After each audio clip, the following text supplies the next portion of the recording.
దళితులంటే అధికారులకు నాయకులకు అంత చిన్న చూప? కులోనాలో చేసుకుని జీవించుకుంటున్న మా దళితుల భూములే అధికారులకు కావాల్సి వచ్చాయా అంటూ ఎస్సీ కాలనీకి చెందిన ప్రజలు నేషనల్ హైవేపై బైఠాయించి రాకపోకలు స్తంభింపజేశారు. విషయం తెలుసుకున్న ట్రాఫిక్ పోలీసులు వారిని చెదరగొట్టే ప్రయత్నంలో ఓ వ్యక్తి పెట్రోల్ పోసుకొని ఆత్మహత్య యత్నానికి దిగిన ఘటన కడప జిల్లా బద్వేల్లో చోటు చేసుకుంది. కడప జిల్లా మున్సిపాలిటీ పరిధిలోని మడకలవారిపల్లె ఎస్సీ కాలనీకి చెందిన దళితులు తమ భూములను తమకు ఇప్పించాలి అంటూ గత కొన్నేళ్లుగా తమ మొర వినిపిస్తూనే ఉన్నారు. అయినా ఇప్పటికీ మా మొరను ఆలకించిన పాపాన పోలేదని, ఏవైనా అభివృద్ధి పనులు చేయాలి అనుకుంటే ఎన్నో ప్రభుత్వ భూములు, బడా నేతలు ఆక్రమించిన భూములు ఉన్నాయి.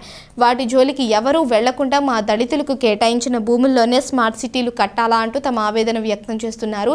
గతంలోనే ఎస్సీలు సాగు చేసుకుంటున్న భూములు ఎంఐజీ స్మార్ట్ సిటీకి అప్పటి ప్రభుత్వం కేటాయించింది. అయితే అప్పటి స్మార్ట్ సిటీ పనులు ఎస్సీ కాలనీకి చెందిన దళితులు, టీడీపీ నాయకులు అడ్డుకొని అక్కడి పనులను నిలుపుదల చేశారు. కానీ ఆ వ్యవహారం ఎటు తెలక కోర్టులోనే ఉండిపోయింది. అయితే కూటమి ప్రభుత్వం వచ్చిన తర్వాత అప్పటి ప్రతిపక్షంలో ఉన్న నాయకులే అడ్డుకున్న పనులను ఇప్పుడు అధికారం వచ్చాక కూటమి నేతలే అధికారులతో మమేకమై మళ్లీ స్మార్ట్ సిటీ పనులను చేపిస్తున్నారు అంటూ ఈ దళిత నాయకులు తమ ఆవేదనను వ్యక్తం చేశారు. విషయం తెలుసుకున్న పోలీసులు సంఘటన స్థలానికి చేరుకొని పరిస్థితి అదుపులోకి తీసుకువచ్చి మీరు ఏవైనా చేయాలంటే చట్టబద్ధంగా చేయాలి తప్ప ఇలా రోడ్లపై బైఠాయించి ప్రజలకు ఇబ్బందులు కలిగించవద్దు అంటూ వారిని అక్కడి నుంచి పంపించేశారు.